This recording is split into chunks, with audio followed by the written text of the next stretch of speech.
Today it's all about makeup and skincare for mature skin. Again, my name is Jentri and I help women over 40 restore their skin. All of my tips, by the way, are for mature skin. So I will never recommend anything to you that will not be ideal for aging skin. And that's because when our skin ages, not only do we need to change that skincare routine, but we also need to change our makeup strategy, the way that we're applying makeup, maybe kind of which makeup we're picking out to apply. Because if we're using products that are too thin, that are too drying, it's going to actually accentuate the wrinkles.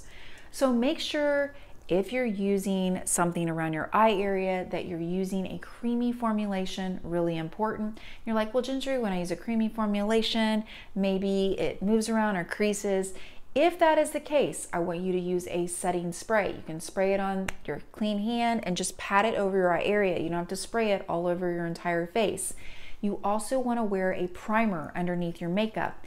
If you already have a makeup that is solid, you love it, you can use a primer that doesn't have any color to it. Or you can use a tinted primer, in fact, in lieu of a foundation altogether if you just like that nice, soft, even coverage. Now, the difference between a tinted moisturizer and a tinted primer that I talk about is that a tinted moisturizer is what it says it is.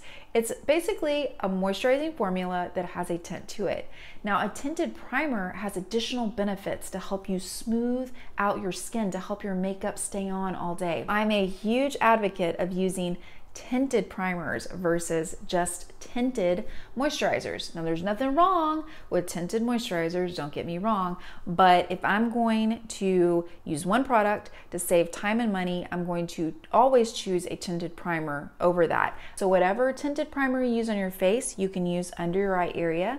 Then you will apply your creamy concealer, and if you have trouble with your eyes caking, creasing, you're going to do two things.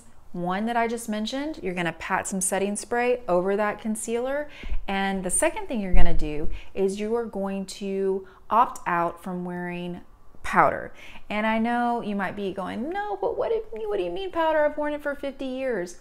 Look, I used to carry a compact with me everywhere. 4 years. I had just my compact, powder, and my favorite lipstick, and maybe some mascara. And that was my routine for many, many years. But that was also in my 20s. And as I've gotten older, in my 30s and now late 40s, I know that as a makeup artist also for the last 25 years, that when you apply powder, it's gonna absorb some of that oil, which sometimes for pictures, that's great because you want a really even palette, you wanna absorb that oil. But for everyday usage, as our skin gets drier, that powder just tends to settle into those fine lines and wrinkles, which is ultimately what we don't want because we don't want to accentuate them. So I have found by using the setting spray in lieu of a powder, it works really fabulously. If you have another routine that works great for you, you do you. And last but not least, talking about the eye area and mature skin, you want to stay away from sparkly, shimmery colors in your fold area.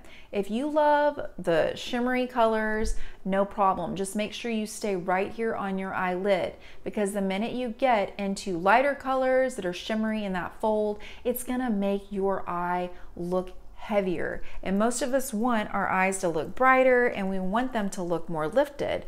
So just remember, if you like a little shimmer, stay here on the lid.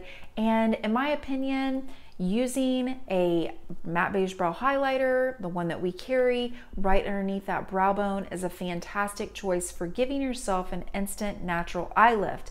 If you want to use a concealer or some other makeup instead, just make sure that it is matte so that you're not dealing with any sparkly, shiny issues up here and you're really truly getting that effect that you want.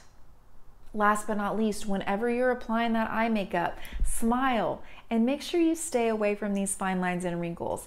Unless you are trying to deliberately cover up some dark spots over here, there's really no reason to go out here with your concealer. If you're wearing a tinted primer like the one I described, it's already going to give you some coverage and help smooth out the texture of the skin around here. So when you smile, it's actually going to look softer. Those wrinkles are going to look less visible. There's no reason for you to take concealer and apply them over out here over those fine lines and wrinkles. It's only going to give you more of a mess to have to worry about cleaning up later.